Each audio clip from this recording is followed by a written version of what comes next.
Explain करेंगे type 2 की problems. Type 2 में हमारे पास है arrange the following in increasing and decreasing orders पर बेस्ड जो कुछ भी प्रॉब्लम्स आती हैं पूरी ऑर्गेनिक केमिस्ट्री में से, वो आपको मैं इस वीडियो में एक्सप्लेन करने वाला हूं। तो अगर आप लोगों ने इससे पहले पार्ट को अभी तक सुना नहीं है तो सबसे पहले उसको जरूर सुनिएगा। उसमें हमने मोस्ट इंपॉर्टेंट प्रॉब्लम्स जो वहां पर होती हैं, identify the compounds ABCD type, उसको मैंने एक्सप्लेन किया था। तो ये भी वैसे ही है, हमने पूरी ऑर्गेनिक केमिस्ट्री को ऐसे अलग अलग पार्ट्स में डिवाइड कर लिया है। इसके साथ आपको ऑर्गेनिक केमिस्ट्री को याद रखना इजी हो जाता है और एग्जाम में आने वाली प्रॉब्लम्स आपके डायरेक्टली ही सोल्व हो जाएंगी। तो जितनी भी ऑर्गेनिक में से प्रॉब्लम्स आती हैं, जहां पर भी आप लोगों को कोई भी ऑर्डर पूछा जाता है, इंक्रीजिंग ऑर्डर चाहे हो डिक्रीजिंग ऑर्डर, वो सभी ऑर्डर्स आपके इस वीडियो में हो जाएंगे कवर। ठीक है, तो इसमें आप लोगों को कौन कौन से ऑर्डर्स जनरली पूछे जाते हैं एग्जाम में, जैसे कि रिएक्टिविटी के ऑर्डर होते हैं, जिसमें कि आप लोगों को SN1 reaction, SN2 reaction, dehydrohalogenation reaction यानी कि बीटा एलिमिनेशन, या फिर न्यूक्लियोफिलिक एडिशन रिएक्शंस आ जाती हैं। इसके अलावा boiling points and melting points के ऑर्डर सभी चैप्टर्स में से ही आ जाते हैं। इसके बाद आते हैं एसिडिक स्ट्रेंथ के ऑर्डर। एसिडिक स्ट्रेंथ हमारे पास अल्कोहल्स की, फिनोल्स की एंड कार्बोक्सिलिक एसिड्स की, इनके ऊपर ही हमें प्रॉब्लम पूछी जाती है। फिर आते हैं बेसिक स्ट्रेंथ, वो सिर्फ अमाइंस में से पूछी जाती है और इसके अलावा सोलुबिलिटी भी हमें अमाइंस की ही पूछी जाती है। तो ये कुछ ऑर्डर्स जिन पर बेस्ड आते हैं कि इंक्रीजिंग ऑर्डर में अरेंज करो, डिक्रीजिंग ऑर्डर में अरेंज करो, वो सब कुछ आपका यहाँ से हो जाएगा। तो ये हमारी टाइप 2 हो जाएगी। ठीक है भाई, तो स्टार्ट करते हैं। सबसे पहली हमारे पास यहाँ पर प्रॉब्लम है, दैट इज कि arrange the isomeric dichlorobenzene in increasing order of their boiling point and melting point. हमारे पास है अभी आइसोमरिक डाइक्लोरोबेंजीन। अब देखिए, डाइक्लोरोबेंजीन के आइसोमर्स होते हैं ortho dichlorobenzene, Meta dichlorobenzene and para dichlorobenzene. तो इनको अगर हम लोग बॉइलिंग पॉइंट या फिर मेल्टिंग पॉइंट के ऑर्डर में अरेंज करते हैं, दोनों का आंसर सेम बनेगा। तो क्या होता है, मेटा डाइक्लोरोबेंजीन का बॉइलिंग पॉइंट सबसे लो, फिर उसके बाद ऑर्थो डाइक्लोरोबेंजीन, फिर उसके बाद आएगा पैरा डाइक्लोरोबेंजीन। अब रीजन क्या है, पैरा आइसोमर का boiling and melting point high होने का रीजन क्या है कि पैरा आइसोमर की सिमेट्रिकल स्ट्रक्चर होती है। सिमेट्रिकल स्ट्रक्चर होने के कारण इसकी क्लोज पैकिंग हो जाती है, इसकी क्लोज पैकिंग हो जाती है, जिसके कारण इसका मेल्टिंग पॉइंट हाई रहता है। एंड अगर हम लोग ऑर्थो की बात करें तो ऑर्थो में क्या होती है, ortho isomer has the strong dipole dipole interactions than the meta isomer.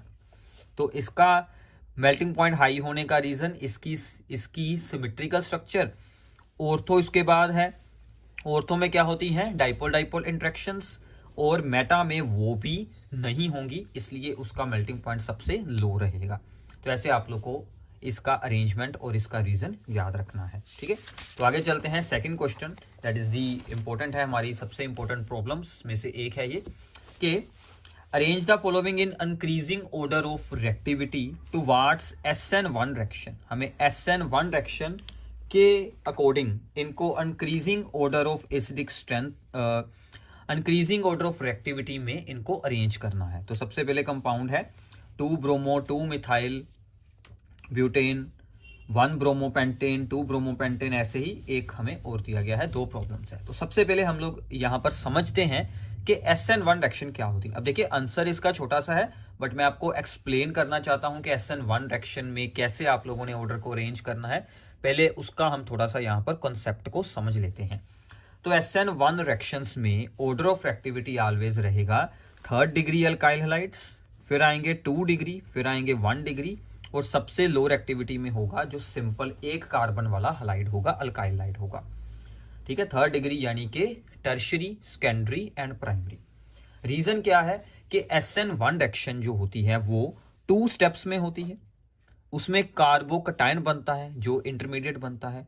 तो कार्बोकटायन की स्टेबिलिटी का ऑर्डर ही इसमें रिएक्टिविटी का ऑर्डर बनता है, क्योंकि 3rd डिग्री कार्बोकटायन स्टेबल होते हैं, फिर 2 डिग्री उससे लो स्टेबिलिटी, प्राइमरी उससे लो स्टेबिलिटी, इसलिए हमारे पास ऑर्डर ऑफ रिएक्टिविटी 3rd का सबसे हाई, फिर 2, फिर 1। ठीक है, यानी कि आप लोगों ने याद रखना है, जिसका इंटरमीडिएट कार्बोकटायन सबसे ज्यादा स्टेबल बनेगा वो SN1 रिएक्शन में ज्यादा रिएक्टिव रहेगा। ठीक है, तो SN1 रिएक्शन में एक बात और आप लोग याद रख सकते हैं कि SN1 रिएक्शन में जब किसी ऑप्टिकली एक्टिव कंपाउंड की SN1 रिएक्शन की जाए, ठीक है, तो उसमें क्या बनता है, उसमें D&L आइसोमर का इक्विमोलर मिक्सचर बनकर हमें रेजमिक मिक्सचर मिलता है, रेजमाइजेशन हो जाती है। तो ये टर्म्स आई थिंक अब तक आप लोगों ने पहले सुनी होंगी कि D आइसोमर L आइसोमर दोनों की ऑप्टिकल, जब हम ऑप्टिकल एक्टिव कंपाउंड्स के बारे में एक्सप्लेन करते हैं तो दो तरह के होते हैं। जो राइट को रोटेट करते हैं प्लेन को वो होते हैं डेक्स्ट्रो रोटेटरी, जो करते हैं लेफ्ट को वो होते हैं लेवो रोटेटरी, ठीक है। बाकी आपको जो हेलोल्केन्स एंड हेलोरीन्स का कंप्लीट चैप्टर है उसकी वीडियो भी ऑलरेडी अपलोड की जा चुकी है, उसमें आपको इन सभी टर्म्स के बारे में जानकारी मिल जाएगी, ठीक है। तो ये आप लोगों ने ऑर्डर याद रखना है, मेन बात हमारी ये है। अब इसके अकॉर्डिंग हम अपनी सबसे पहली जो थी प्रॉब्लम उसको अरेंजमेंट करते हैं। तो आप लोगों ने सिंपली क्या चेक करना है कि इनमें से 3rd डिग्री, 2 डिग्री, 1 डिग्री कौन है। जैसे ये है हमारे 3 कंपाउंड्स, ठीक है, इनकी हम लोग स्ट्रक्चर्स बनाएंगे। जो 3rd डिग्री होगा वो सबसे हाई रिएक्टिविटी वाला होगा, 2 डिग्री उसके बाद, और 1 डिग्री सबसे लो रिएक्टिविटी वाला। हमें बस उनको बाद में अरेंजमेंट ही यहाँ पर शो करना होगा, ठीक है। तो ये रही हमारी स्ट्रक्चर्स। तो सबसे पहले आता है यहाँ पर 3rd डिग्री।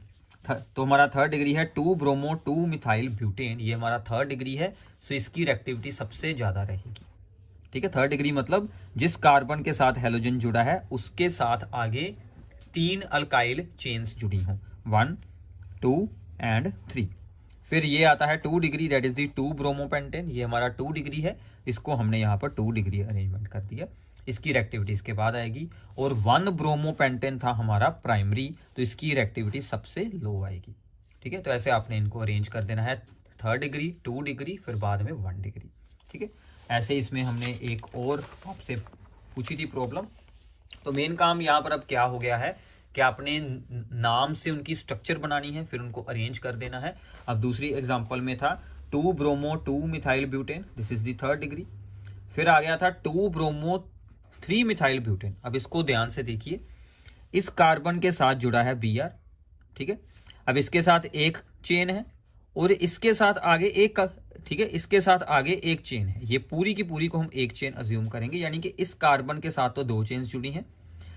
जो इसके साथ वाला C है वो आगे 3rd डिग्री है, 2 डिग्री है, उसके साथ हमें कुछ खास नहीं, मतलब हमें इस कार्बन को चेक करना है। ये हमारी 2 डिग्री है, तो ये हमारी आ जाएगी इससे लोअर एक्टिविटी में।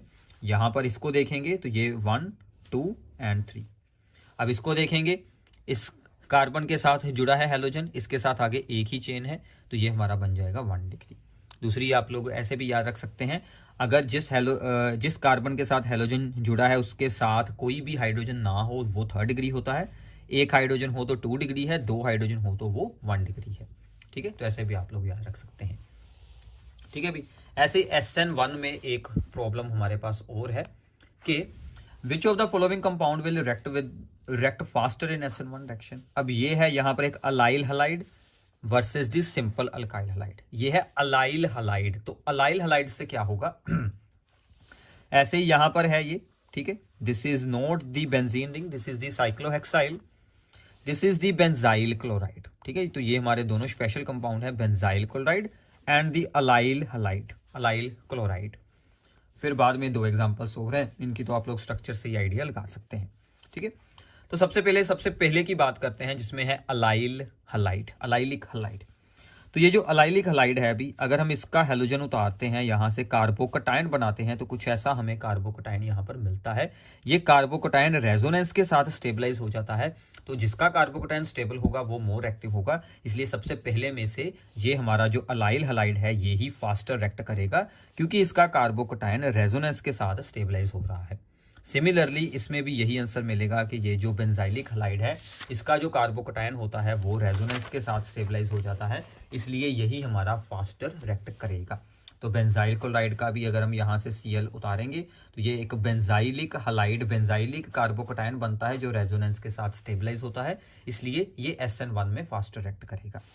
और दूसरे जो कंपाउंड्स थे उनमें कुछ ऐसी स्ट्रक्चर्स दी गई थी, बोन लाइन स्ट्रक्चर्स दी गई थी। तो बोन लाइन स्ट्रक्चर का क्या मतलब है, यहाँ पर एक C एटम होगा और एक कार्बन इस तरफ, एक कार्बन इस तरफ, एक कार्बन इस तरफ, तो वो हमने स्ट्रक्चर को ड्रॉ कर दिया। तो ये हमारा बन रहा है 3rd डिग्री, ठीक है। और दूसरी थी ये वाली स्ट्रक्चर, हर एक कॉर्नर में एक एक C एटम होगा, एक C एटम होगा यहाँ पर, एक यहाँ पर, एक यहाँ पर। अगर हम इसको ड्रॉ करें तो कुछ इस तरह से हमें यहाँ पर चेन मिलेगी और यहाँ पर जुड़ा होगा Cl, ठीक है। तो ये हमारा जो कार्बन है, ये वाला जो कार्बन है, दिस इज दी 2 डिग्री, क्योंकि एक चेन इस तरफ है, एक चेन इस तरफ है, तो ये हमारा 2 डिग्री है, तो हमारा 3rd डिग्री ही फास्टर रिएक्ट करेगा, तो ये हमारा आंसर हो जाएगा, ठीक है भी।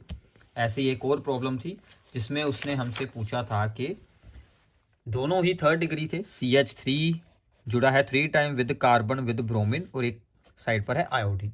मतलब दोनों ही 3rd डिग्री हो बट एक के साथ जुड़ा हो ब्रोमीन, एक के साथ आयोडीन। फिर हमने क्या करना है, मतलब आपकी कार्बन चेन सेम है बट आपके हैलोजन अलग अलग हैं, तो इसमें आपने ये याद रखना है कि आयोडीन वाले सबसे फास्ट, फिर ब्रोमीन, फिर आएगी क्लोरीन। क्योंकि बॉन्ड जिसका इजीली ब्रेक हो जाए, तो Ci का बॉन्ड जो होता है वो वीक होता है देन दी Cbr, और Cbr का वीक होता है देन दी CCl।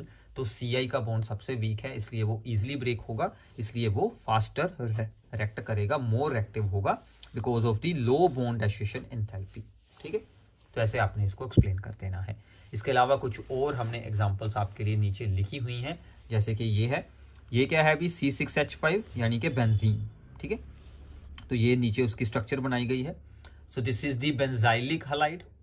अगर हम लोग इसको भी 2 डिग्री बना दें, तो इसको हमने 2 डिग्री बना दिए, ठीक है, तो इसकी रिएक्टिविटी इंक्रीज हो जाएगी। अगर हमने 2 डिग्री ही रखा है बट हमने यहाँ पर अल्काइल चेन की जगह पर एक बेंजीन जोड़ दी है, तो जितनी ज्यादा बेंजीन होगी C एटम के साथ, उसका कार्बोकैटायन उतना ही ज्यादा स्टेबलाइज हो जाएगा, इसलिए ये सबसे ज्यादा रिएक्टिव है, चाहे दोनों ही 2 डिग्री हो, ठीक है, चाहे दोनों ही 2 डिग्री हो, बट CH3 की जगह पर बेंजीन होने के कारण वो ज्यादा रिएक्टिव रहेगा टुवार्ड्स दी SN1 रिएक्शन। SN2 में ऐसा नहीं कुछ होगा, SN1 के बारे में है ये सब कुछ, इसमें कंफ्यूज ना होना, ये SN1 में कार्बोकैटायन वाला रूल अप्लाई होता है, ठीक है भी, इतना पता चल गया। तो ऐसे ही हम लोग SN2 के बारे में एक्सप्लेन करेंगे। इसके नोट्स आप लोग साथ में भी बना सकते हैं, आप लोगों को नीचे PDF भी मिल जाएगी। वैसे अगर आप लोग खुद इसके नोट्स बनाएंगे तो आपके लिए ज़्यादा यूजफुल रहेंगे।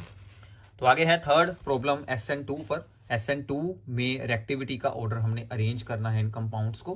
कंपाउंड्स हमारे सेम ही हैं, 2 bromopentane, 1 bromopentane, 2 bromo, 2 methyl butane, और 2 एग्जाम्पल्स हो रहे हैं। अब SN2 रिएक्शन में क्या होता है, SN2 में ऑर्डर ऑफ रिएक्टिविटी SN1 के रिवर्स हो जाता है। तो मिथाइल हैलाइड्स का सबसे जहां पर हाई रेट रहेगा, हाई रिएक्टिविटी रहेगी, फिर आएंगे प्राइमरी, फिर सेकेंडरी, फिर आएंगे हमारे टर्शरी। रीजन क्या है, ये रिएक्शन एक स्टेप में होती है, ठीक है, सिंगल स्टेप में होती है, और न्यूक्लियोफाइल सीधा ही अटैक करता है ऑन द कार्बन एटम, तो इसका कारण इसमें स्टेरिक हिंड्रेंस का काम होता है। अगर तो जिस कार्बन पर हैलोजन जुड़ा है उसके आसपास बहुत सारे ग्रुप्स जुड़े हों तो स्टेरिकली हिंड्रेड हो जाता है, वो उनके बीच ही छुप जाता है, तो न्यूक्लियोफाइल का अटैक होना मुश्किल हो जाता है। अगर स्टेरिक हिंड्रेंस ना हो तो ईजिली अटैक वहां पर हो सकता है न्यूक्लियोफाइल का, तो उसके अकॉर्डिंग ही हम इसे यहाँ पर अरेंज करते हैं। प्राइमरी में लो स्टेरिक हिंड्रेंस होगी, 2 डिग्री में और ज़्यादा हो जाएगी, 3rd डिग्री में और ज़्यादा हो जाएगी, ठीक है।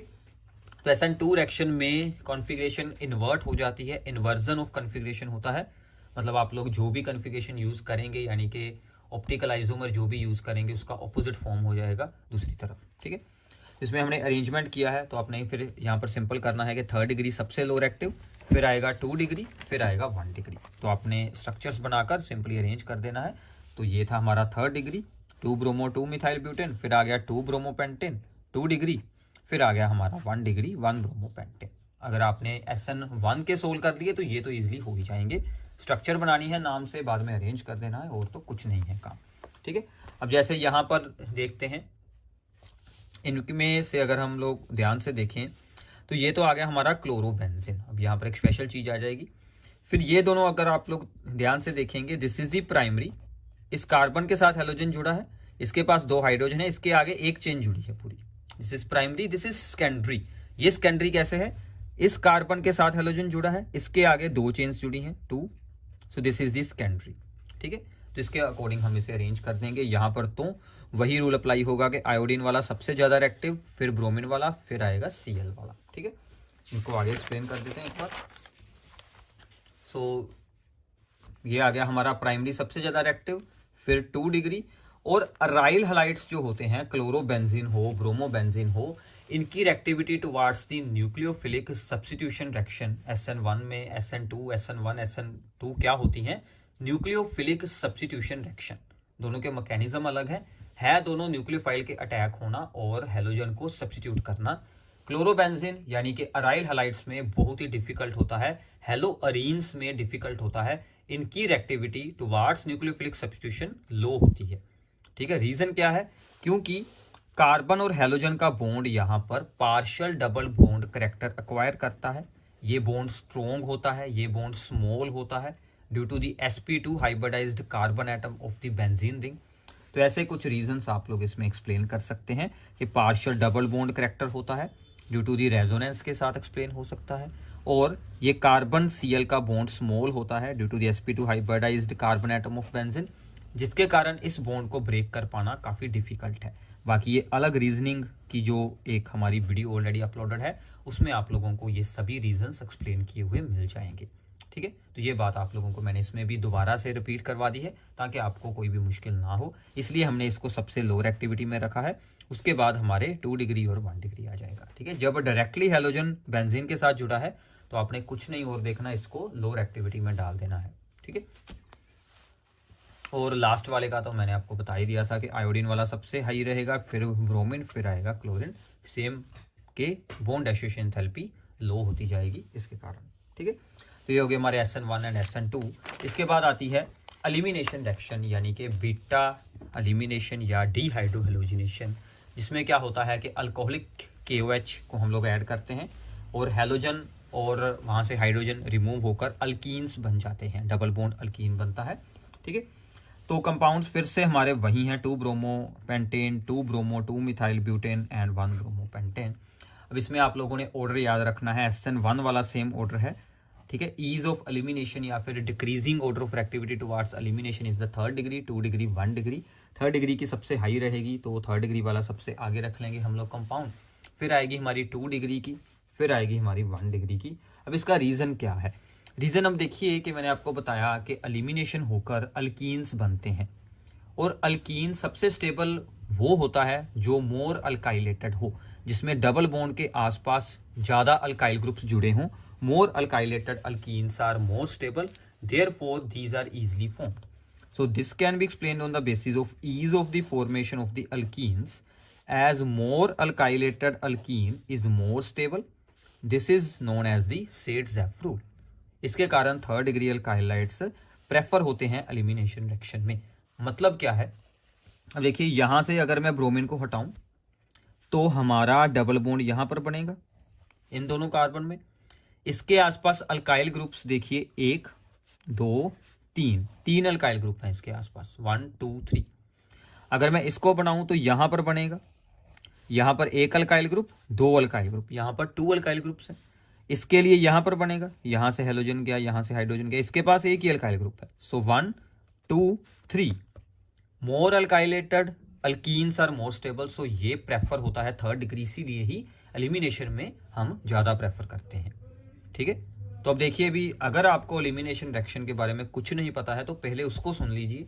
एलिमिनेशन रिएक्शन क्या होती है वो आपने रीड कर लेनी है, सिंपल सी रिएक्शन है, उसके बाद आपको ये ऑर्डर अंडरस्टैंड हो जाएंगे ईजिली। ठीक है, तो इस पर भी प्रॉब्लम आती है बहुत बार एग्जाम में, जरूरी नहीं कि सिर्फ SN1 SN2 है इस चैप्टर में से एलिमिनेशन का ऑर्डर भी आप लोगों से पूछा जा सकता है। ठीक है, सो आगे हमारा एक इस चैप्टर का जो है वो लास्ट ऑर्डर है बॉइलिंग पॉइंट्स का। ये बिल्कुल सिंपल है, तो हमें बॉइलिंग पॉइंट्स के इंक्रीजिंग ऑर्डर में इनको अरेंज करना है।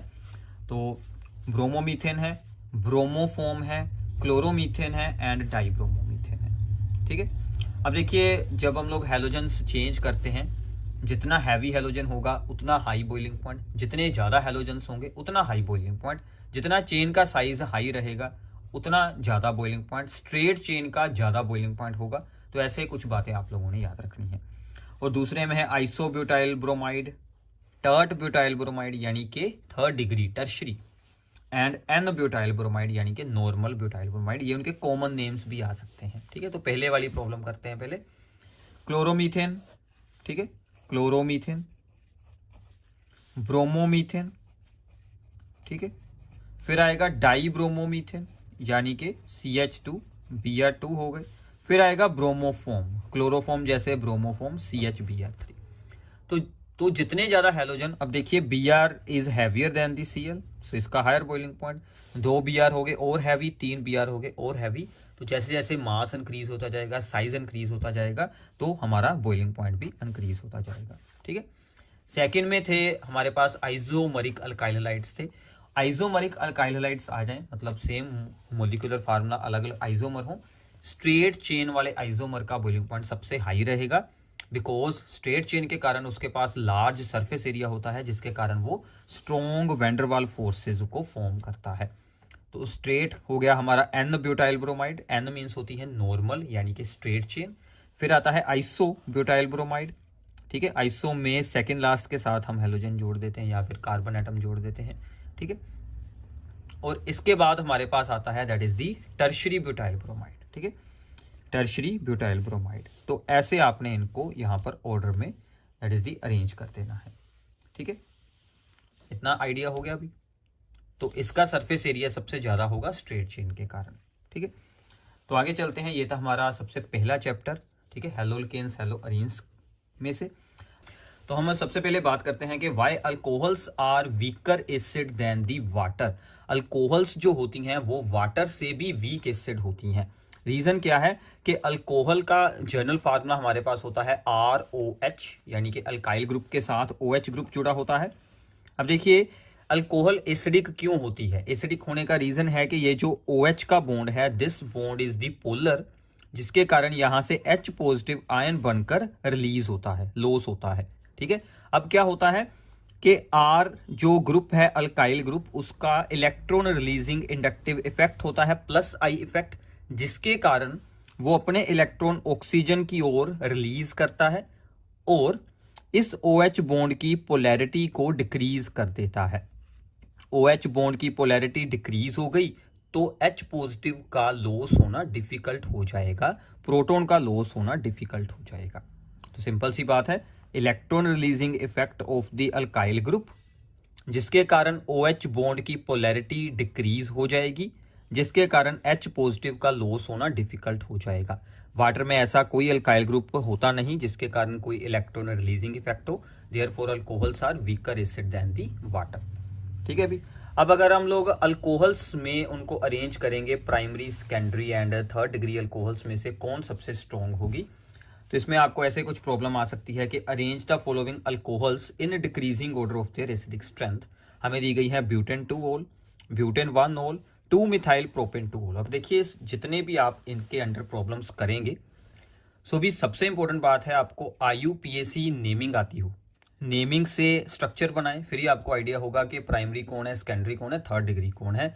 अब इतना तो एटलीस्ट आप लोगों को सीखना ही होगा। ठीक है, अब देखिए एसिडिक स्ट्रेंथ प्राइमरी की सबसे ज्यादा होगी, सेकेंडरी की उससे कम, थर्ड डिग्री की उससे कम, क्योंकि जितने ज्यादा अल्काइल ग्रुप उतना ज्यादा इलेक्ट्रॉन रिलीजिंग इंडक्टिव इफेक्ट और उतनी ही एसिडिक स्ट्रेंथ डिक्रीज हो जाएगी, जैसे हमने ऊपर एक्सप्लेन किया था ROH वाले केस में। ठीक है, तो अब ब्यूटेन 1 ओल इज दी प्राइमरी, फिर आएगा ब्यूटेन 2 ओल जो कि सेकेंडरी अल्कोहल है, फिर आएगी 2 मिथाइल प्रोपेन 2 ओल जो कि थर्ड डिग्री अल्कोहल है। तो ऐसे आप इनको अरेंज कर सकते हैं decreasing order of the acidic strength का। ये ऑर्डर याद रख लेना, बाद में नाम से स्ट्रक्चर बनाना, तो आपको आइडिया हो जाएगा कि कौन प्राइमरी है, कौन सेकेंडरी है, कौन थर्ड डिग्री है। तो ये कुछ ऐसी इनकी स्ट्रक्चर्स बनेगी। This is the butanol, butane 2 ओल, 2 मिथाइल प्रोपेन 2 ओल। तो ऐसे आप इनको अरेंज कर सकते हैं primary, secondary and third degree. Reason हमने यहाँ पर सेम लिखा है कि जितने ज़्यादा अल्काइल ग्रुप्स होंगे उतनी ही जो electron density over oxygen atom increase हो जाएगी, जिसके कारण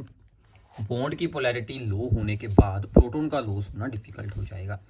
एक और इसमें वे होता है, आप इसको अगर एक्सप्लेन करना चाहें, कि जो हमारे कंजुगेट बेस बनते हैं, यानी कि एसिड का H पॉजिटिव लॉस करने के बाद जो वहां पर अल्को ऑक्साइड आयंस बनते हैं, अल्कोहल का H पॉजिटिव लॉस करने के बाद ऑक्सीजन पर चार्ज आ जाता है negative, so these are the alkoxide ions. जिसका अल्को ऑक्साइड आयन सबसे ज्यादा स्टेबल होगा, ठीक है, वो सबसे स्ट्रॉन्ग यहां पर बन जाएगा एसिड। तो अगर हम लोग अल्को ऑक्साइड आयंस का बेसिक करैक्टर चेक करेंगे तो वो कुछ ऐसा बनेगा। थर्ड डिग्री का स्ट्रॉन्ग बेस है, 2 डिग्री उससे वीक और 1 डिग्री सबसे वीक बेस है, बेसिक स्ट्रेंथ है। तो बेसिक स्ट्रेंथ है तो एसिडिक के तो अपोजिट ही होगी। एसिडिक था 1 2 3, बेसिक है 2 3 3 2 1। ठीक है, ये कुछ एक्स्ट्रा है, कभी एग्जाम में तो अभी तक नहीं पूछा गया, बट आप लोग रीड कर सकते हैं। ठीक है, अगर आपकी किस्मत कई बार ख़राब हो जाती है तो कुछ अलग चीज़ें भी पूछ लेते हैं, बट मोस्टली आपको इंपॉर्टेंट चीज़ें ही आएंगी पेपर में। ठीक है, सो टेंशन की बात नहीं है। अब आगे चलते हैं कि phenols are more acidic than the alcohol. Phenol alcohol से भी ज़्यादा एसिडिक होती है। पहले हमने बात की कि अल्कोहल्स से ज़्यादा एसिडिक है वाटर। अल्कोहल्स में प्राइमरी सबसे स्ट्रॉन्ग, प्राइमरी सेकेंडरी, फिर थर्ड डिग्री। अब जो फिनोल होती है, phenol is more acidic than the alcohol. इसका भी रीजन हमारे पास सिंपल है कि फिनोल अल्कोहल से स्ट्रॉन्ग एसिड क्यों होती है। अब देखिए, फिनोल जब H पॉजिटिव लॉस करेगी तो वो अपना फिनोक्साइड आयन बनाएगी। ठीक है, फिनोक्साइड आयन बन जाएगा। अब ये जो फिनोक्साइड आयन है ये रेजोनेंस के साथ स्टेबलाइज हो सकता है। रेजोनेंस होती है, ये इलेक्ट्रॉन पेयर इस तरफ शेयर होगा, बेंजीन रिंग के ऊपर चार्ज पूरा हमारा डिस्पर्स हो जाएगा। ठीक है, so phenoxide ion is more resonance stabilise than the phenol. वो फिनोल से भी ज्यादा रेजोनेंस स्टेबलाइज होता है। देखिए, रेजोनेंस फिनोल में भी बनेगी और फिनोक्साइड आयन में भी बनेगी, but resonance hybrid of the phenoxide ion is more stable than the phenol, therefore reaction proceeds towards the forward direction is that H positive release कर देती है, क्योंकि जो चीज स्टेबल होती है वही ज्यादा अमाउंट में बनती है। तो फिनोक्साइड ज्यादा स्टेबल है देन दी फिनोल, तो ये इजिली फॉर्म हो जाता है, H पॉजिटिव लॉस हो जाता है, एसिडिक करेक्टर शो हो जाता है। बट अगर यही हम लोग बात करते हैं अल्कोहल्स की, जो हमारी सिंपल अल्कोहल्स है, अल्कोहल्स में ऐसा कुछ नहीं होता। अल्कोहल है, इसका H पॉजिटिव लॉस करेंगे तो यहाँ पर अल्कोक्साइड आयन बनेगा, इसके साथ कोई बेंजीन वगैरह तो है नहीं, तो इसमें कोई रेजोनेंस वगैरह बिल्कुल नहीं होती, कोई स्टेबिलिटी का अलग से रीजन नहीं बनता यहाँ पर। इसलिए अल्कोक्साइड आयन में ऐसी कोई स्टेबिलिटी ना होने के कारण ये ईजिली नहीं फॉर्म होता, यानी कि अल्कोहल्स वीक एसिड बन जाती है, क्योंकि इसको बनाना मुश्किल है। ठीक है, क्योंकि ये स्टेबल नहीं है फिनोक्साइड के मुकाबले। ठीक है, तो फिनोक्साइड आयन जो होता है वो रेजोनेंस से स्टेबलाइज होने के कारण इजीली बनता है, देयरफॉर जो फिनोल है वो मोर एसिडिक हो जाती है than the alcohol. Simple reason क्या है कि phenoxide ion is more resonance stabilise than the phenol, but alkoxide ion में ऐसी कोई स्टेबिलिटी रेजोनेंस के कारण नहीं होती। ठीक है, तो ये आपने रीड कर लेना है आंसर, मैंने आपको बताया था। आपको पीडीएफ इसकी हमारे टेलीग्राम चैनल पर मिल जाएगी, उसको ज्वाइन कर लेना। सभी पीडीएफ फाइल्स मैं वहाँ पर ही शेयर करता रहता हूँ। ठीक है, अगर कोई स्किप हो जाए तो आप लोग नीचे कमेंट्स में मुझे याद करवा देना, तो आपको उसकी भी पीडीएफ फाइल वहाँ पर शेयर कर दी जाएगी। तो आगे चलते हैं। अगर हम लोग फिनोल के साथ कोई इलेक्ट्रॉन डोनेटिंग या इलेक्ट्रॉन रिलीजिंग ग्रुप जोड़ दें तो उसकी एसिडिक स्ट्रेंथ पर क्या असर पड़ता है। उसी पर हमारे पास प्रॉब्लम है, arrange the following compounds in increasing order of there acidic strength. अब कौन कौन है, पैराक्रेसोल, पैरानाइट्रोफिनोल एंड फिनोल। पैराक्रेसोल यानी कि जब फिनोल के साथ CH3 जुड़ जाए, पैरानाइट्रोफिनोल जब NO2 जुड़ जाए, और ये हमारी सिंपल फिनोल है। अब देखिए, इलेक्ट्रॉन विदड्रॉइंग जो होते हैं ग्रुप्स जैसे NO2, CN या हेलोजन्स, ये एसिडिक स्ट्रेंथ को इंक्रीज करते हैं। मैंने ऑलरेडी अंडरलाइन किया है, इनको याद कर लेना भाई, क्योंकि ये सभी चैप्टर्स में आ जाते हैं बार बार। Electron withdrawing group, electron donating group, कई जगह पर इंक्रीज करेंगे, कई जगह पर डिक्रीज करेंगे, तो एसिडिक स्ट्रेंथ को इलेक्ट्रॉन विदड्रॉइंग इंक्रीज करेगा। ठीक है, और इलेक्ट्रॉन रिलीजिंग जो होते हैं जैसे अल्काइल ग्रुप हो गया, अमाइन ग्रुप हो गया, OR हो गया, OH ग्रुप हो गया, ये डिक्रीज करेंगे। ठीक है, इलेक्ट्रॉन विदड्रॉइंग जो अपनी तरफ इलेक्ट्रॉन्स को अट्रैक्ट करते हैं वो इंक्रीज करेंगे एसिडिक स्ट्रेंथ। इलेक्ट्रॉन रिलीज करने वाले जैसे अल्काइल ग्रुप है वो डिक्रीज करेंगे। ठीक है, तो हमने क्या किया, हमने यहाँ पर फिनोल के साथ एक जोड़ा है electron donating group, that is the paracresol, यानी कि पैरा पोजीशन पर CH3 जुड़ा है, तो CH3 is electron releasing electron donating group. Electron donating group पर डिक्रीज करेगा एसिडिक स्ट्रेंथ, ये वीक एसिड है, ये स्ट्रॉन्ग है। NO2 इलेक्ट्रॉन विदड्रॉइंग है ग्रुप, तो ये इंक्रीज करेगा एसिडिक स्ट्रेंथ, तो ये हमारा स्ट्रॉन्ग एसिड बन गया। क्लियर है अभी। तो ऐसे ही इसमें और आपको कुछ अरेंजमेंट्स मैंने यहाँ पर बताए हुए हैं, वो आप लोग प्रैक्टिस कर सकते हैं साथ में। जैसे कि फिनोल से स्ट्रॉन्ग एसिड अगर हमने NO2 जोड़ दिया तो सभी पोजीशंस पर ही वो फिनोल से तो स्ट्रॉन्ग होते हैं, बट सबसे स्ट्रॉन्ग होगा पैरा वाला, उससे वीक होगा ऑर्थो वाला, उससे वीक मेटा वाला, फिर आएगा फिनोल। अगर हमने CH3 जोड़ा है तो सभी वीक एसिड बनेंगे फिनोल से, तो सबसे स्ट्रॉन्ग है फिनोल, मेटा वाला उससे वीक, फिर पैरा वाला और फिर ऑर्थो वाला। यानी कि डिक्रीज वाले केस में ऑर्थो सबसे वीक है, इंक्रीज वाले केस में पैरा सबसे स्ट्रॉन्ग है। ठीक है, तो ये कुछ ऑर्डर आप लोगों ने याद रखने, इसमें मिस्टेक हो सकती है, इनको अच्छे से याद कर लेना भी। ठीक है, अंडरस्टैंडिंग हो गई है कि इसका मतलब क्या है। क्रेसोल यानी कि CH3 जोड़ना है, ऑर्थो पर जोड़ देना, पैरा पर जोड़ देना, मेटा पर जोड़ देना, और NO2 जोड़ना है, दैट इज दी नाइट्रो में। ठीक है, तो स्ट्रक्चर्स इनकी खुद बनाकर देख लेना, आपको प्रैक्टिस हो जाएगी। और एक हमारे पास जनरल सा ऑर्डर है, कई बार ऐसे भी ऑर्डर आ जाते हैं। सिंपल अल्कोहल प्रोपेनवानोल, उससे स्ट्रॉन्ग होंगे सभी तरह के फिनोल्स। तो 4-मिथोक्सीफिनोल यानी कि जिसके पास इलेक्ट्रॉन डोनेटिंग ग्रुप है वो भी फिनोल। ठीक है, सिंपल एलिफेटिक अल्कोहल से तो स्ट्रॉन्ग होगी। फिर आ गई सिंपल फिनोल, क्योंकि इलेक्ट्रॉन डोनेटिंग ग्रुप यहाँ पर एसिडिक स्ट्रेंथ को डिक्रीज करता था। फिर आ गया हमारा NO2 वाला। ठीक है, मेटा नाइट्रोफिनोल, थर्ड पोजीशन का मतलब होता है Meta position.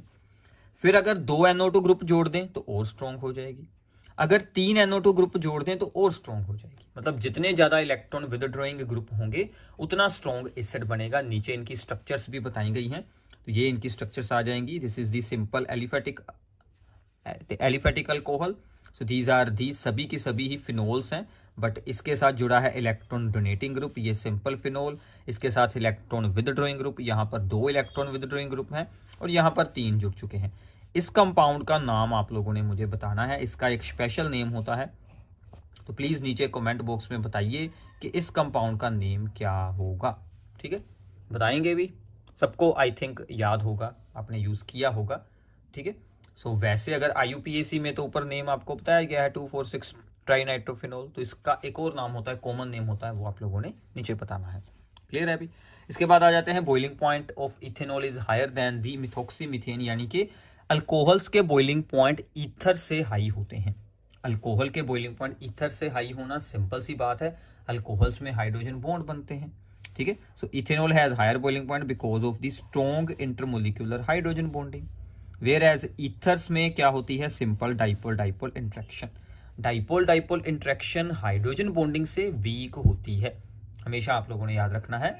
Dipole dipole interaction जो हाइड्रोजन बॉन्डिंग से वीक होती है। डाइपोल यानी कि कोई भी दो वहां पर डाइपोल्स बन चुके हैं, ऑपोजिट चार्जेस होने के कारण उनके ऑपोजिट पोल्स एक दूसरे को अट्रैक्ट करते हैं, that is the dipole dipole interaction.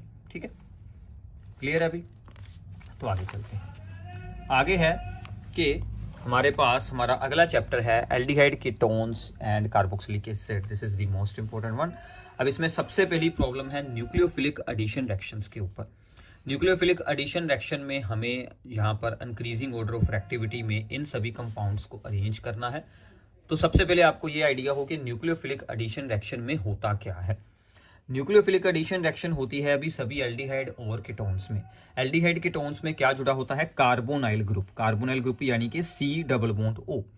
अब C डबल बॉन्ड O में देखिए oxygen is more electronegative, therefore उस पर आ जाता है पार्शियल नेगेटिव चार्ज, और कार्बन पर फिर आएगा पार्शियल पॉजिटिव चार्ज।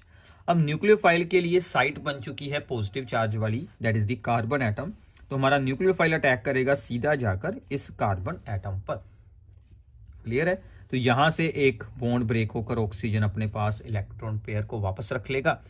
तो ये जो हमारा न्यूक्लियोफाइल है ये जाकर C के साथ अटैच हो गया। ठीक है, और ऑक्सीजन पर आ गया नेगेटिव चार्ज। इसमें आप बाद में कोई डिल्यूट एसिड या कोई भी H पॉजिटिव का सोर्स ऐड करेंगे तो वहां से यहां पर बन जाएगा OH ग्रुप, और ऐसे हम लोग न्यूक्लियोफाइल को कार्बन के साथ अटैच कर देते हैं कार्बोनाइल ग्रुप में, यहां पर ऐड करवा देते हैं। न्यूक्लियोफाइल को ऐड करना न्यूक्लियोफिलिक एडिशन रिएक्शन।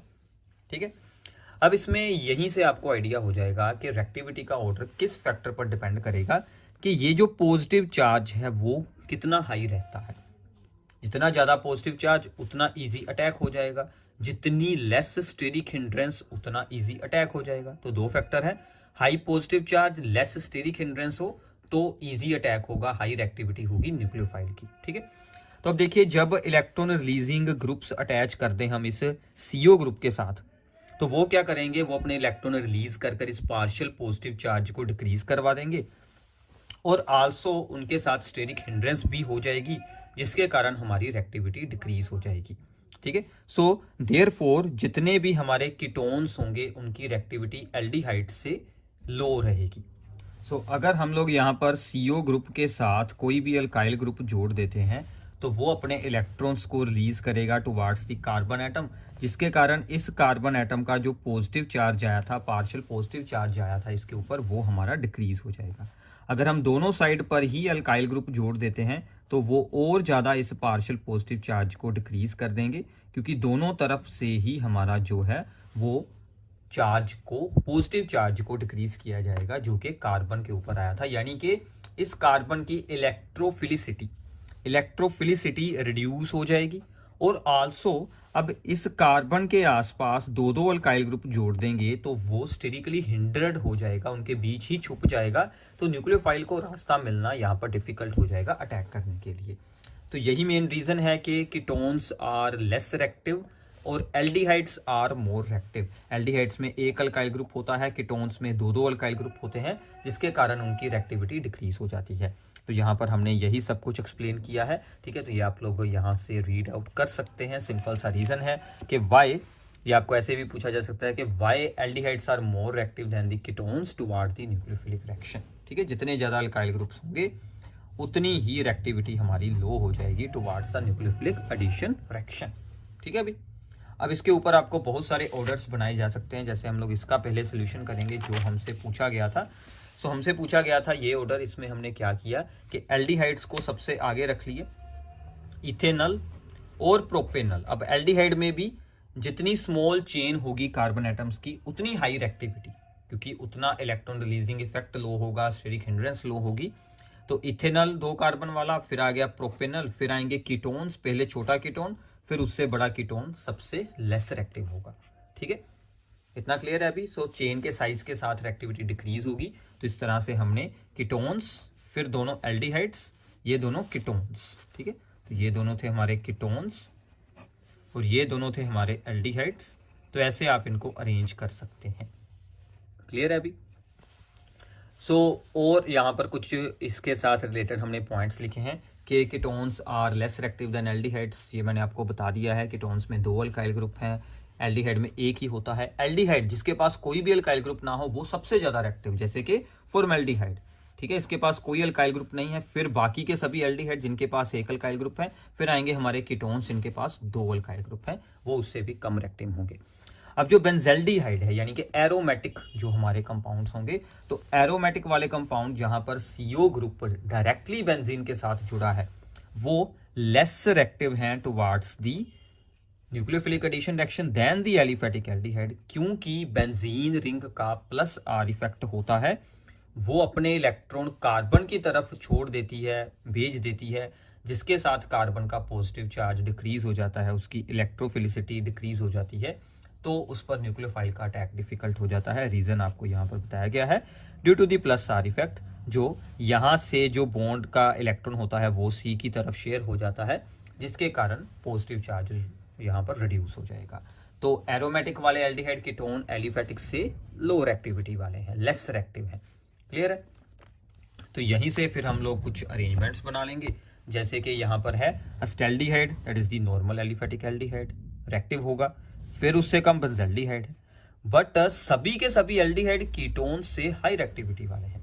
अब this is the aromatic ketone acetophenone और दिस इज दी बेंजोफिनोन। यहां पर हमने क्या किया, 2 बेंजीन रिंग्स जोड़ दी। अब CO के आसपास एक बेंजीन रिंग ने ही उसकी रिएक्टिविटी को डिक्रीज कर दिया था, अब 2 तो बहुत ज्यादा डिक्रीज कर देंगी। तो 2 रिंग्स जोड़ने के पास, क्योंकि C6H5 बेंजीन रिंग यानी कि फिनाइल ग्रुप की ही एक जनरल रिप्रेजेंटेशन है, ठीक है। तो ऐसे आप इनको ऑर्डर में अरेंज कर सकते हैं। अब देखो भी ये ऑर्डर सीधे सीधे याद कर लेना, आपको असर्शन रीजन या MCQ या फिर किसी भी रीजनिंग प्रॉब्लम में पूछे जा सकते हैं, केस स्टडीज भी आ जाती हैं, तो इनको अच्छे से प्रिपेयर आप लोगों ने ज़रूर कर लेना है, ठीक है। मैं यही कोशिश कर रहा हूँ कि आपको हर एक ऑर्डर का रीज़न भी साथ में ही एक्सप्लेन कर दूँ ताकि आपको कोई भी डिफिकल्टी ना हो। अब यहाँ पर फिर से आ गया इलेक्ट्रॉन विदड्रॉइंग ग्रुप इंक्रीज करेंगे रिएक्टिविटी, तो ये सेम है। इलेक्ट्रॉन विदड्रॉइंग ग्रुप फिनोल में भी एसिडिक स्ट्रेंथ को इंक्रीज करते थे और यहाँ पर भी रिएक्टिविटी को इंक्रीज ही कर रहे हैं। इन दोनों का तो सेम हो गया। और इलेक्ट्रॉन डोनेटिंग ग्रुप रिएक्टिविटी को डिक्रीज करते हैं, ठीक है। हमने बेंजेल्डिहाइड के साथ जोड़ा है, ये बेंजेल्डिहाइड, इलेक्ट्रॉन विदड्रॉइंग NO2 जोड़ा तो हाई रिएक्टिविटी, CH3 जोड़ा तो लो रिएक्टिविटी। ये हमारा एक कीटोन है, तो कीटोन होने के कारण ये बाकी के एल्डिहाइड से तो पीछे ही रहेगा, चाहे इनके साथ electron releasing electron withdrawing group जोड़ भी दो, फिर भी इनकी हाई रिएक्टिविटी रहने वाली है। ठीक है अभी ये ऑर्डर बहुत ही इंपॉर्टेंट है। फिर आ जाता है एक छोटा सा और क्वेश्चन बॉइलिंग पॉइंट्स के ऊपर। तो बॉइलिंग पॉइंट में एक अल्कोहल है, फिर एल्डिहाइड है, फिर कार्बोक्सिलिक एसिड है, फिर सिंपल अल्केन है। तो सिंपल सी बात है, सबसे हाई बॉइलिंग पॉइंट रहेंगे कार्बोक्सिलिक एसिड्स के, फिर आएंगी हमारी अल्कोहल्स, फिर एल्डिहाइड, फिर सिंपल अल्केन। अब देखो सिंपल अल्केन में तो वैन डर वाल अट्रैक्शंस होती हैं।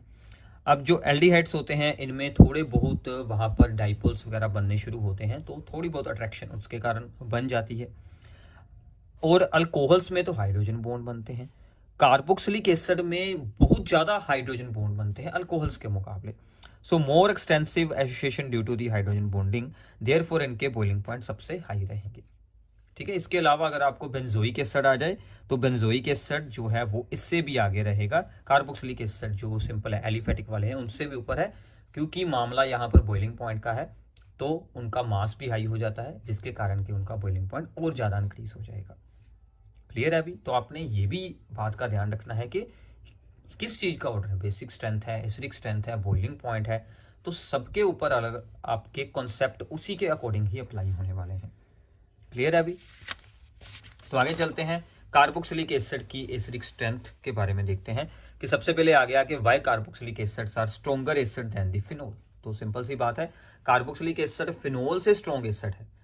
ठीक है, अब देखो अल्कोहल से स्ट्रॉन्ग फिनोल, फिनोल से strong carboxylic acid acidic strength में। ठीक है, अब देखो कि कार्बोक्सिलिक एसिड में एसिडिक कैरेक्टर शो होता है क्योंकि वो अपना H पॉजिटिव आयन लॉस कर देता है एक्वस सॉल्यूशन में। सिंपल सी बात है।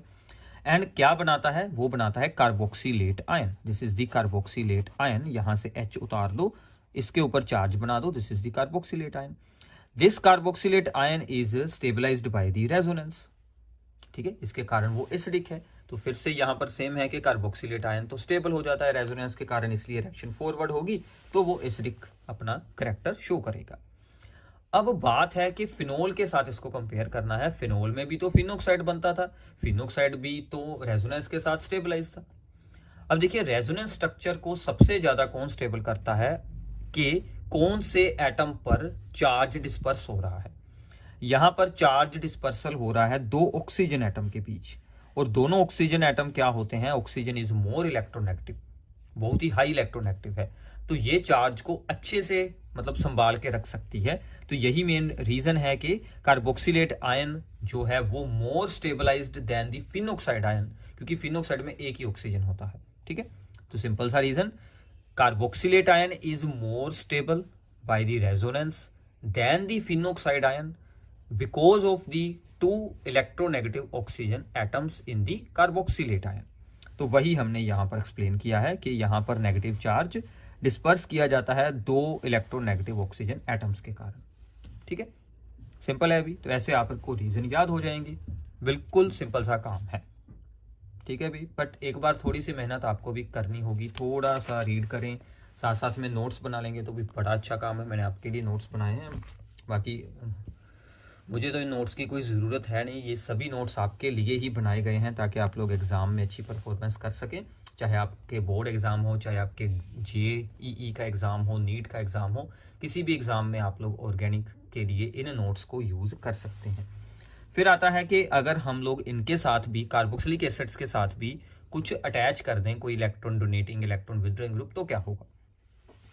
तो यहां पर भी आपके लिए इजी हो गया, सेम काम है। Electron donating group decreases the acidic strength, phenol में भी, न्यूक्लियोफिलिक एडिशन में भी, और कार्बोक्सिलिक एसिड में भी। और electron withdrawing group increases the acidic strength. ठीक है, तो ये सेम है, आपको इसकी चिंता अब मतलब अभी तक तो कुछ अलग आया नहीं है कि फिनोल्स में, न्यूक्लियोफिलिक एडिशन रिएक्शन में और कार्बोक्सिलिक एसिड में इलेक्ट्रॉन विथड्रॉइंग इंक्रीज करेगा, इलेक्ट्रॉन डोनेटिंग डिक्रीज करेगा, सभी का सेम काम चल गया। ठीक है, अब हमारे पास अरेंजमेंट उसने क्या क्या पूछे हैं। एक उसने पूछा है सिंपल, यहाँ पर acetic acid, ethanoic acid, ethanoic acid के साथ हमने जोड़ दिया Cl, Cl is electron withdrawing, फिर जोड़ दिया fluorine, so fluorine is also electron withdrawing and इसका इफेक्ट Cl से भी स्ट्रॉन्ग होता है, तो ये सबसे स्ट्रॉन्ग एसिड बन जाएगा। सो क्या आएगा ऑर्डर हमारा? एसिटिक एसिड, फिर Cl वाला, फिर फ्लोरीन वाला, क्योंकि फ्लोरीन का इंडक्टिव इफेक्ट स्ट्रॉन्ग है वो और ज़्यादा उसको स्ट्रॉन्ग एसिड बना देगा, इलेक्ट्रॉन विदड्रॉइंग और स्ट्रॉन्ग इफेक्ट अपना शो करेगा। इतना क्लियर है अभी। और दूसरा उसने पूछा था बेंजोइक एसिड के साथ रिलेटेड, उसका देखते हैं अब क्या बनेगा। तो ये आ गया, अब इसमें भी सेम है, this is the benzoic acid. अगर हम लोग NO2 जोड़ेंगे that is electron withdrawing group, तो एसिडिक स्ट्रेंथ इंक्रीज हो जाएगी। अगर हमने 2 NO2 जोड़ दे तो और ज़्यादा इंक्रीज हो जाएगी, 3 जोड़ देंगे और ज़्यादा इंक्रीज हो जाएगी। तो जितने ज़्यादा इलेक्ट्रॉन विदड्रॉइंग ग्रुप्स होंगे उतनी स्ट्रॉन्ग वो एसिड बनेगा। इलेक्ट्रॉन डोनेटिंग ग्रुप जैसे OCH3 या फिर ओनली CH3 भी होता तो भी ये इलेक्ट्रॉन डोनेटिंग ग्रुप है, तो इसकी एसिडिक स्ट्रेंथ डिक्रीज हो जाएगी। क्लियर है। तो ये काम आपका इजी हो गया। अभी सभी में सेम कॉन्सेप्ट अप्लाई हो रहा है। अब ये कुछ और इंपॉर्टेंट ऑर्डर्स हैं, जैसे carboxylic acid without any alkyl group that is the methanoic acid, एक कार्बन वाला, ये स्ट्रॉन्गेस्ट एसिड है क्योंकि अल्काइल ग्रुप क्या होता है, electron releasing, electron donating. Electron donating group क्या करता है, एसिडिक स्ट्रेंथ को डिक्रीज करता है। उसका साइज भी जितना ज़्यादा होगा उतनी एसिडिक स्ट्रेंथ और हो गई डिक्रीज। और अगर हम वहाँ पर इसके साथ वाले कार्बन को ही 2 डिग्री बना देंगे तो वो और वीक हो जाएगा इससे। तो ऐसे जितने ज़्यादा अल्काइल ग्रुप्स लगेंगे उतना ही वीक एसिड होता जाएगा, because alkyl group is electron donating. Clear है। अब फिर आता है कि Cl एटम अगर अटैच हो, ठीक है। अब देखिए Cl एटम अटैच हो, Cl इज इलेक्ट्रॉन विदड्रॉइंग, तो एसिडिक स्ट्रेंथ इंक्रीज करेगा, ठीक है। अब Cl की पोजीशन को भी आप लोगों ने ध्यान से देखना है।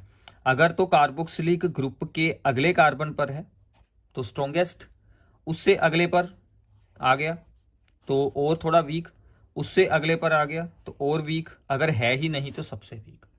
मतलब Cl इंक्रीज करेगा चेन में, आप लोग उसे किसी भी जगह पर अटैच कर दो तो वो एसिडिक स्ट्रेंथ को इंक्रीज करेगा। जितना पास में जाएगा इस ग्रुप के उतना वो उसको स्ट्रॉन्ग एसिड बना देगा, ठीक है। इतना क्लियर है। अब Cl Br F का भी आपस में मुकाबला होता है तो वो उनके इंडक्टिव इफेक्ट के अकॉर्डिंग चलता है। जैसे कि फ्लोरीन वाला सबसे स्ट्रॉन्ग रहेगा, फिर Cl वाला, फिर Br वाला, फिर आयोडीन वाला, ठीक है। तो ये हमने ऑलरेडी पहले भी हमने आपको बता ही दिया था। तो ऐसे आप इनको अरेंज यहाँ पर कर सकते हैं। इतना क्लियर है अभी, ठीक है। तो ऐसे ही कुछ और ऑर्डर्स हैं, ये भी इंपॉर्टेंट है अभी, ये भी याद रख लेना, क्या पता होता है क्या आ जाए पेपर में, ठीक है। मतलब कुछ सिंपल सी बातें हैं, सो अगर आप लोग सुन लेंगे तो कोई खास मुश्किल नहीं है। Formic acid without any alkyl group strongest, फिर आता है बेंजोइक एसिड जो कि वीक होगा।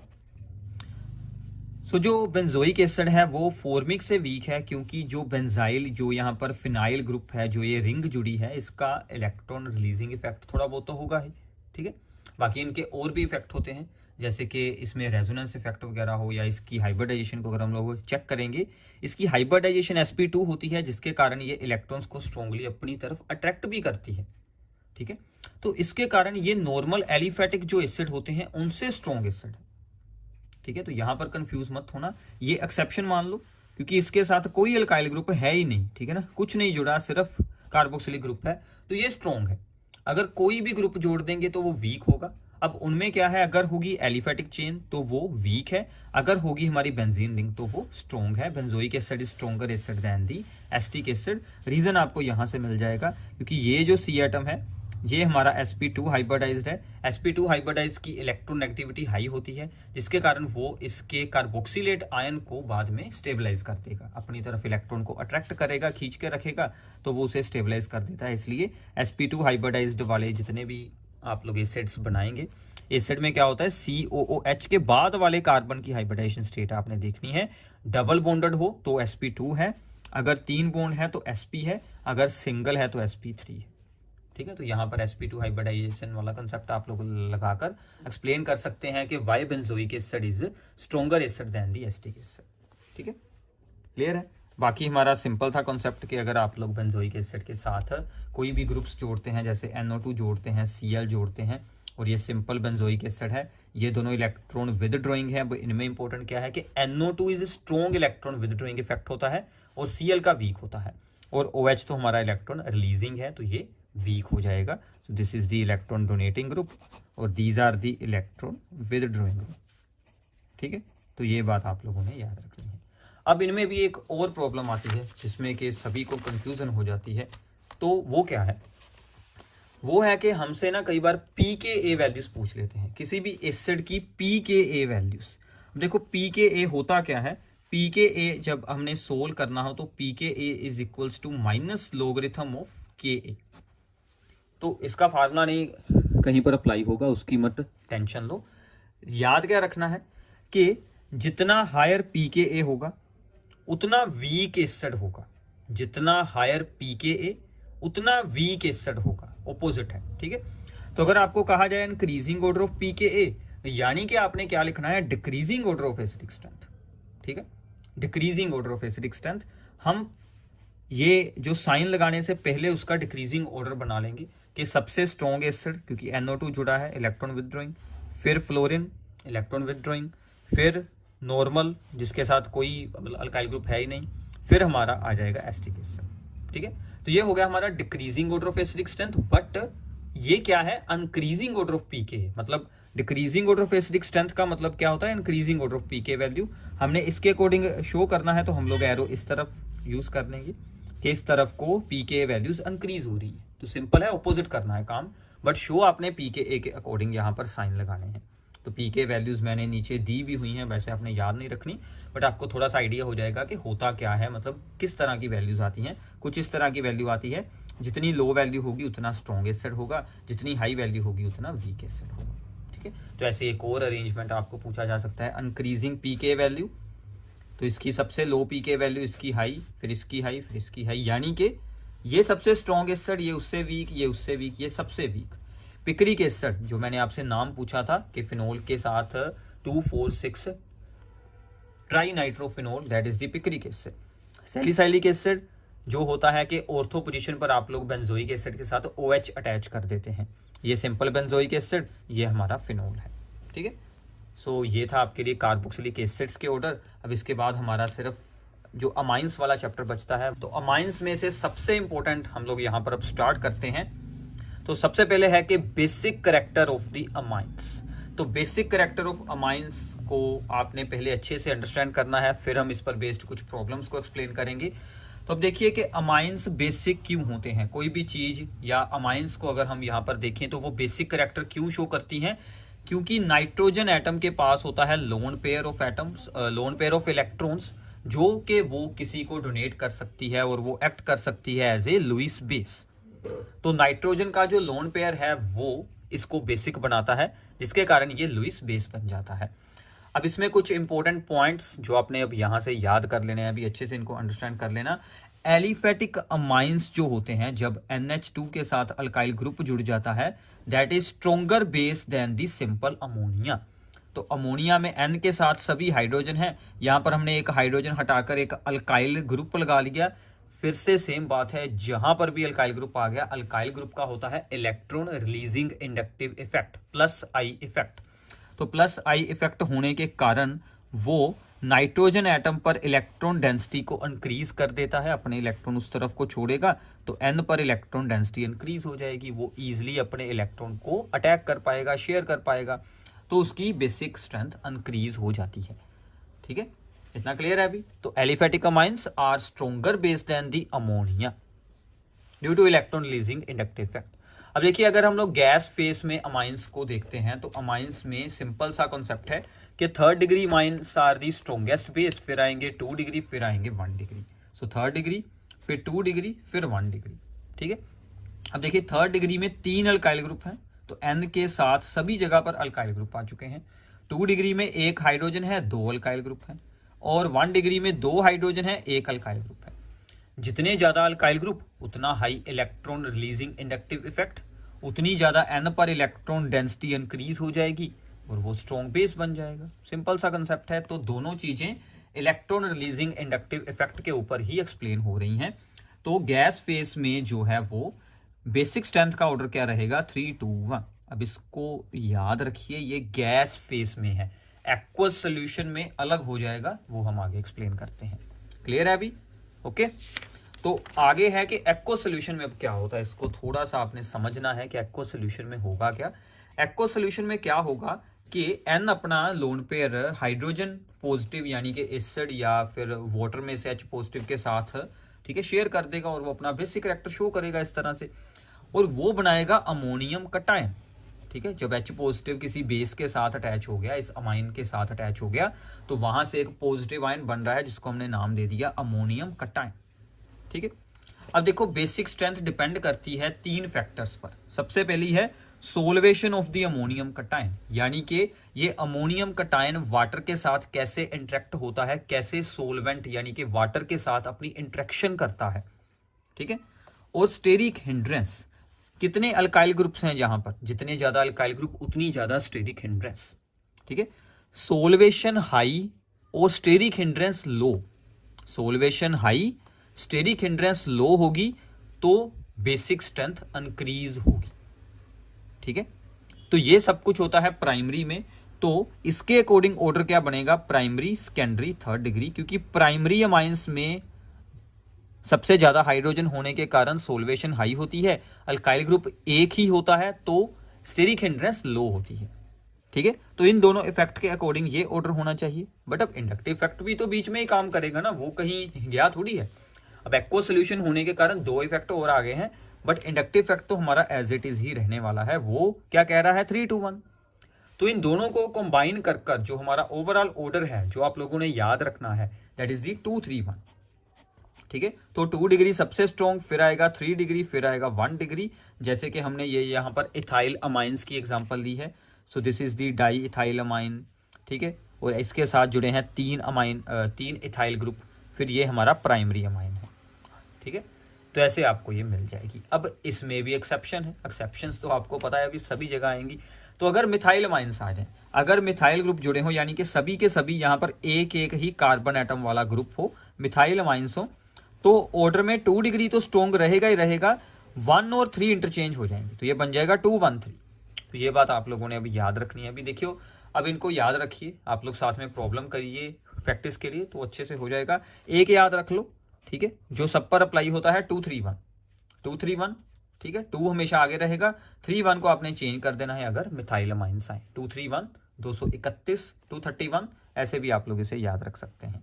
ठीक है, इतना क्लियर है अभी। चलो अब देखो, अगर आपको कुछ जानना हो सोल्वेशन के बारे में, तो सोल्वेशन का मतलब क्या है कि जब अमोनियम कटायन बन जाता है तो वाटर का जो ऑक्सीजन होता है वो इस अमोनियम कटायन के हाइड्रोजन्स के साथ हाइड्रोजन बॉन्ड बना लेता है और उसे स्टेबलाइज कर देता है। यहाँ से ऐसे हाइड्रोजन बॉन्ड बनते हैं, इसी को ही सोल्वेशन बोलते हैं। सोल्वेशन उतनी हाई होगी जितने यहाँ पर हाइड्रोजन होंगे। अब ये हमारा प्राइमरी का था तो 3 है, सेकेंडरी होगा तो 2 हाइड्रोजन रह जाएंगे, यहाँ पर भी R आ जाएगी। थर्ड डिग्री होगा तो ये, तो इन दोनों प्लेसेस पर भी अल्काइल ग्रुप आ जाएगा, एक ही हाइड्रोजन बच जाएगी, तो उतनी सोल्वेशन भी हमारी लो हो जाएगी। ठीक है, अभी इतना क्लियर हो गया। चलो, तो ये आपने ऑर्डर याद रखना है कि एक्वा सोल्यूशन में क्या है, 2-3-1। ठीक है, 2-3-1। ओके, 3 फैक्टर्स हैं, वो भी आपने याद रखने हैं। अब आ जाती है कि एनिलीन, यानी कि जो हमारे अराइल अमाइंस होंगे, तो aniline is weaker base than the aliphatic amine. अब यहाँ पर बेसिक करेक्टर है, अभी एसिडिक के साथ कंफ्यूज मत होना, एसिडिक में कुछ और कंसेप्ट लगते हैं, बेसिक में अलग लगेंगे। ठीक है, तो जैसे कि इथेन अमाइन है, this is the strong base than the amine than the aniline. ऐसे ही बेंजाइल अमाइन है, NH2 साइड चेन के साथ जुड़ा है, वो आगे बेंजीन के साथ जुड़ी है। अगर बेंजीन के साथ ही डायरेक्टली NH2 जुड़ा हो वो वीक बेस है, ये स्ट्रॉन्ग बेस है। बेसिक स्ट्रेंथ की बात हो रही है। अब देखो ऐसा क्यों है, सिंपल सी बात है, जो N का लोन पेयर है वो बेंजीन की तरफ अट्रैक्ट हो जाता है, बेंजीन में डिस्पर्स हो जाता है, डी लोकलाइज हो जाता है। ठीक है, कुछ भी आप लोग वर्ड यूज कर सकते हैं कि N एटम के लोन पेयर को अट्रैक्ट कर लेती है बेंजीन रिंग, यानी कि डी लोकलाइज्ड हो जाता है बेंजीन के ऊपर, मतलब पूरी रिंग के ऊपर वो शेयर हो जाता है। ठीक है, इसके कारण अब वो अटैक होने के लिए फ्री नहीं है, तो N की इलेक्ट्रॉन डेंसिटी डिक्रीज हो जाती है, क्योंकि उसके साथ हमने बेंजीन जोड़ी हुई है, जिसके कारण उसकी बेसिक स्ट्रेंथ भी डिक्रीज हो जाती है। क्लियर है। अब इसमें भी सेम कंसेप्ट है कि इलेक्ट्रॉन डोनेटिंग ग्रुप होगा तो वो इंक्रीज करेगा। अब देखो ये इजी है, ये एसिडिक के ऑपोजिट कर दो। एसिडिक में इलेक्ट्रॉन विदड्रॉइंग इंक्रीज करता था, यहाँ पर बेसिक है तो इलेक्ट्रॉन डोनेटिंग बेसिक स्ट्रेंथ को इंक्रीज करेगा, इलेक्ट्रॉन विदड्रॉइंग बेसिक स्ट्रेंथ को डिक्रीज करेगा। अब ये हमारा एनिलीन, इलेक्ट्रॉन विदड्रॉइंग ने वीक बेस बना दिया पैरानाइट्रो एनिलीन, और CH3 जोड़ेंगे, ऊपर NH2 है तो इसका नाम होता है पैराटोलुइडाइन। पैराटोलुइडाइन ये हमारा स्ट्रॉन्ग बेस बनेगा बिकॉज इसके साथ इलेक्ट्रॉन डोनेटिंग ग्रुप है। ठीक है, इतना क्लियर है। अगर हम लोग एनिलीन को ही प्राइमरी सेकेंडरी थर्ड डिग्री में चेंज करें तो ये था हमारा प्राइमरी, ठीक है, सिंपल अराइल अमाइन। हमने यहाँ पर एक H हटाकर एक CH3 जोड़ दिया, वो 2 डिग्री। एक और हाइड्रोजन है, इसको भी हटाकर एक और CH3 जोड़ दें, वो 3rd डिग्री। तो इसमें ऑर्डर आपका अगर गैस फेस में पूछा जाए तो सिंपल रहेगा 3 2 1, ठीक है। ये आपको गैस फेस में ही सिर्फ पूछा जाएगा, तो इसको आपने याद रख लेना है। क्लियर है अभी? तो ऐसे कुछ ऑर्डर्स हैं, तो ये इस पर बेस्ड एक हम लोग प्रॉब्लम कर लेते हैं। आपको 5 अरेंजमेंट्स एक ही प्रॉब्लम में हैं। अगर पीछे का कुछ भी नहीं समझ आया, ठीक है, मान लीजिए, तो इनके आंसर याद कर लेना अभी, उससे भी आपका काम चल जाएगा। सबसे पहले ये प्रॉब्लम है, मिथाइल अमाइंस हैं, तो मिथाइल अमाइंस में क्या लगेगा अभी? नॉर्मल में क्या था? 231, ठीक है। इसमें क्या लगेगा? 231, इसमें फिर 213 आ जाएगा, ठीक है। तो हम लोग वैसे इनके आंसर लिख देते हैं। तो ये हो गया हमारा सेकेंडरी माइन, ये हो गया प्राइमरी, ये हो गया 3rd डिग्री। क्योंकि वो सभी मिथाइल माइंस हैं तो इसमें ऑर्डर क्या होता है? 213। नीचे वाले इथाइल माइंस हैं, उसमें ऑर्डर क्या होगा? 231। ये हमारा 2 डिग्री, ये हमारा 3 डिग्री, ये हमारा 1 डिग्री अमाइंस है। क्लियर है अभी? अब देखो भी, इनको रिटर्न में काम कीजिए। रिटर्न में काम करोगे तो ही आपको याद होंगे। ऐसे सुनकर देखकर नोट्स भी आपको मिल जाएंगे, आप लोग उनकी कॉपी कर कर भी रख लेंगे, ठीक है ना, फोटोस्टेट करवा कर उसका आप लोग प्रिंट आउट रख लेंगे। बट हाथ से सोल्व करेंगे, खुद सोल्व करेंगे तो ही इनकी स्ट्रक्चर्स, इनके नाम, कैसे ऑर्डर लिखते हैं, कैसे इनको रिप्रेजेंट करते हैं, वो सब कुछ आपको फिर ही पता चलेगा, ठीक है। और ये भी ऑर्डर हमारा ऑलरेडी हो चुका है। एनिलीन, पैरानाइट्रो एनिलीन एंड पैराटोलुइडाइन, ये सबसे स्ट्रॉन्ग, ये उससे वीक, ये सबसे वीक, क्योंकि इलेक्ट्रॉन डोनेटिंग ग्रुप इंक्रीज करता है, फिर एनिलीन है, फिर इलेक्ट्रॉन विथड्रॉइंग है, ठीक है। तो ये हमने ऑलरेडी सभी को एक्सप्लेन कर दिया था। और एक ऑर्डर यहाँ पर और है, बेंजाइलमाइन एक एलिफेटिक है, ये स्ट्रॉन्ग होगा। फिर आएंगे हमारे एरोमेटिक वाले, ठीक है। तो एरोमेटिक में भी ये है 2 डिग्री, ये है 1 डिग्री। तो ऐसे आप इनको अरेंज करेंगे। तो एलिफेटिक स्ट्रॉन्ग, फिर आएंगे जो अराइल अमाइंस हैं, तो अराइल अमाइन में अप्लाई कर दें 3 2 1, ये हमारा 2 डिग्री है, फिर आएगा 1 डिग्री, ठीक है। क्लियर है? एक और है यहाँ पर ऑर्डर, ये वाला देखते हैं अभी। This is the aniline, C6H5 होती है बेंजीन, उसके साथ NH2, this is aniline. This is aniline के साथ 2 अल्काइल ग्रुप जोड़े हैं, यानी कि 3rd degree. This is the normal, ठीक है, aliphatic 2 degree mine. This is the primary mine. अब देखो एलिफेटिक, ये दोनों एलिफेटिक हैं, ये दोनों एरोमेटिक। अब यहां से आपको सिंपल आइडिया हो गया कि ये दोनों स्ट्रॉन्ग रहेंगे, ठीक है ना, ये दोनों स्ट्रॉन्ग रहेंगे क्योंकि एलिफेटिक है। ये दोनों आगे, फिर ये दोनों आएंगे। अब इनमें हम लोग कैसे अरेंज करेंगे? 2 डिग्री आगे, फिर 1 डिग्री, फिर यहां पर भी ऐसे ही कर देंगे, ठीक है ना, 3 डिग्री आगे, फिर आएगा 1 डिग्री। क्लियर है? तो ऐसे आप इनको सिंपल से अरेंजमेंट में डिवाइड कर सकते हैं। सबसे पहले एलिफेटिक लिखते हैं, ये दोनों एलिफेटिक आ गए, एलिफेटिक में 2 डिग्री आगे, 1 डिग्री बाद में। फिर आएंगे हमारे अराइलमाइन, अराइलमाइन में हमारा 3rd डिग्री, फिर आएगा 1 डिग्री, ठीक है। तो ये ऑर्डर आपको सिंपली याद हो जाएंगे। क्लियर है अभी? अब इसमें भी क्या है अभी, जैसे एसिड में था pKa वैल्यू, यहाँ पर आ जाती है pKb वैल्यूज, ठीक है। तो pKb वैल्यूज में भी सेम काम है, जितनी हायर pKb वैल्यू उतनी ही लोअर बेसिक स्ट्रेंथ। तो अगर हमसे पूछा गया है increasing order of the pKb value, यानी कि decreasing order of basic strength, ठीक है। तो सबसे स्ट्रॉन्ग बेस आगे, फिर वीक, फिर उससे वीक, फिर उससे वीक, ठीक है। अब देखो सबसे स्ट्रॉन्ग है 2 डिग्री, फिर आएगा 1 डिग्री, फिर अमोनिया, फिर आएगा हमारा यहाँ पर अराइलमाइन यानी कि एनिलीन। तो हमने सबसे स्ट्रॉन्ग, फिर उससे वीक, फिर उससे वीक, फिर उससे वीक, यानी कि इसकी pKb सबसे लो, इसकी उससे हाई, उससे हाई, उससे हाई, सबसे हाई pKb वैल्यू इस तरफ होगी, ठीक है। तो ऑपोजिट सोचकर आंसर बनाएं, फिर एरोज pKb के अकॉर्डिंग, ये जो इनइक्वालिटी के साइन हैं वो pKb अकॉर्डिंग आपने शो करने हैं। एसिडिक स्ट्रेंथ के अकॉर्डिंग सिर्फ अरेंज करना है। ये जो साइंस हैं ये आपने pKb के हिसाब से लगाने हैं। जो भी उसने पूछा है, pKb पूछी है, pKb के अकॉर्डिंग करें। अगर सिंपल एसिडिक स्ट्रेंथ या बेसिक स्ट्रेंथ का ऑर्डर पूछा है तो उसके अकॉर्डिंग करें, ठीक है अभी। अब इसके बाद आते हैं boiling points of the amines and amine और अल्कोहल्स को कंपेयर कर लेते हैं। ब्यूटेनॉल, ब्यूटेनमाइन, ब्यूटेन, तो किसका बॉइलिंग पॉइंट सबसे हाई होगा? अल्कोहल का। तो अल्कोहल का सबसे हाई, फिर अमाइंस का, फिर ब्यूटेन का। अब देखिए क्यों? क्योंकि अल्कोहल भी हाइड्रोजन बॉन्ड बनाता है, अमाइंस भी हाइड्रोजन बॉन्ड बनाते हैं, but alcohol strong hydrogen bond बनाएगा क्योंकि अल्कोहल में ऑक्सीजन एटम है, अमाइंस में है nitrogen atom. Oxygen is more electronegative than the nitrogen, तो वो स्ट्रॉन्ग हाइड्रोजन बॉन्ड बनाएगा। इसके कारण इसके बॉइलिंग पॉइंट हाई हैं, फिर अमाइंस आएंगे, फिर सिंपल अल्केन्स आएंगे।